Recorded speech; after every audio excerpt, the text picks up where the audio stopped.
This is a true story, one that has puzzled investigators for decades and continues to haunt the imaginations of those who hear about it. In the winter of 1959, 9 experienced hikers ventured into the northern Ural Mountains of Russia. None of them returned alive. What happened to them remains one of the most chilling unsolved mysteries of the modern era. I first learned about the Dyatlov Pass Incident while researching unexplained deaths in remote locations. The more I uncovered, the more I realized this wasn't just another wilderness tragedy. Something truly unusual, perhaps even supernatural, occurred on the eastern slope of Kholat Syakhl, a mountain whose name translates to Dead Mountain in the local Mansi language. The group was led by Igor Dyatlov, a 23-year-old radio engineering student at the Ural Polytechnic Institute. His team consisted of 8 other experienced ski hikers and mountaineers, most in their early 20s, with one member in his late 30s.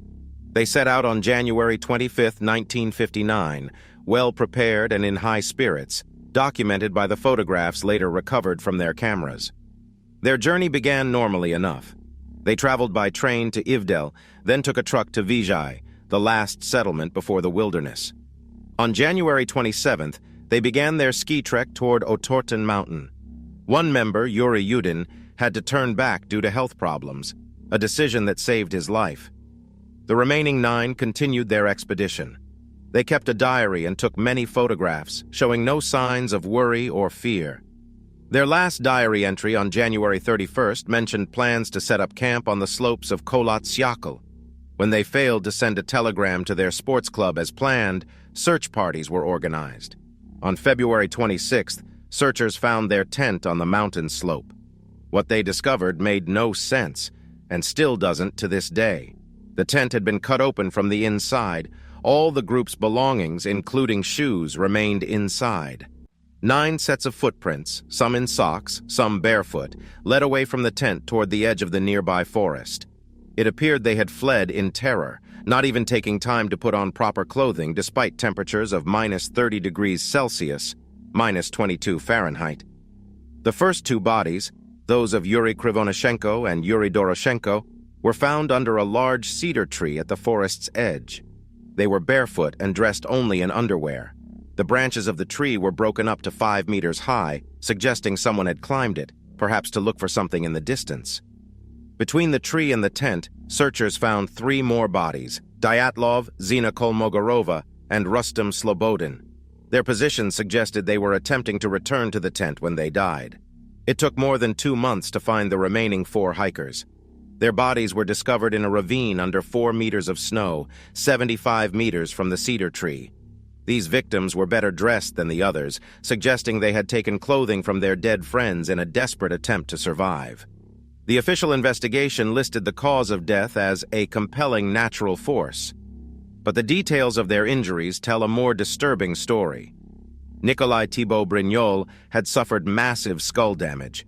Lyudmila Dubinina and Semyon Zolotaryov had major chest fractures that, according to doctors, would have required force similar to a car crash. Most disturbing of all, Dubinina's tongue was missing. Yet there were no external wounds associated with these injuries, no signs of a struggle, no other footprints in the snow but their own. What could make 9 experienced hikers cut through their own tent in the middle of the night and flee, underdressed, into the killing cold? What could break ribs with such force without leaving marks on the skin? What could terrify people who had faced the wilderness countless times before? The Soviet authorities quickly closed the investigation and classified many of the documents. The area was closed to hikers and skiers for 3 years following the incident. These actions only added to the mystery and sparked countless theories. Some local residents reported seeing strange orange spheres in the sky around the time of the incident. The bodies had high levels of radioactive contamination. Some of the victims' clothing contained unusual orange-colored residue that couldn't be identified. One of the photos recovered from the hikers' cameras shows a strange light or blur that some have interpreted as evidence of something unusual in the area. In their diaries, the hikers mentioned feeling watched.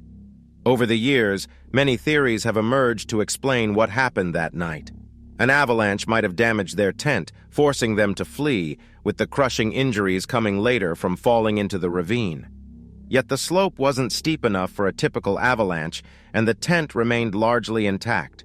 Some suggest infrasound, low-frequency sound waves created by wind passing over the mountains, could have caused panic and disorientation.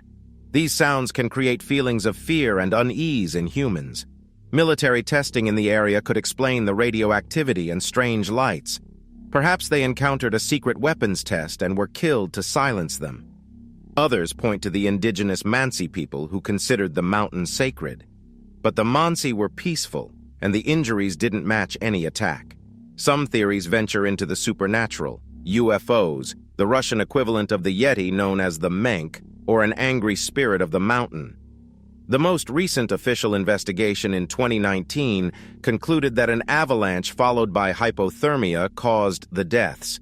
But this explanation still doesn't account for all the strange details. What really happened to the 9 hikers on Dead Mountain? Perhaps we'll never know. Their grave markers in Yekaterinburg stand as silent reminders of whatever horror they faced that night. The pass where they died now bears Dyatlov's name, a place where the wind still whispers secrets through the pines, and where, some say, 9 restless spirits still wander, trying to find their way back to a tent that no longer exists. Whatever the truth may be, the Dyatlov Pass incident reminds us that even in our modern world, some mysteries remain unsolved, some questions unanswered, and some places are best left unexplored.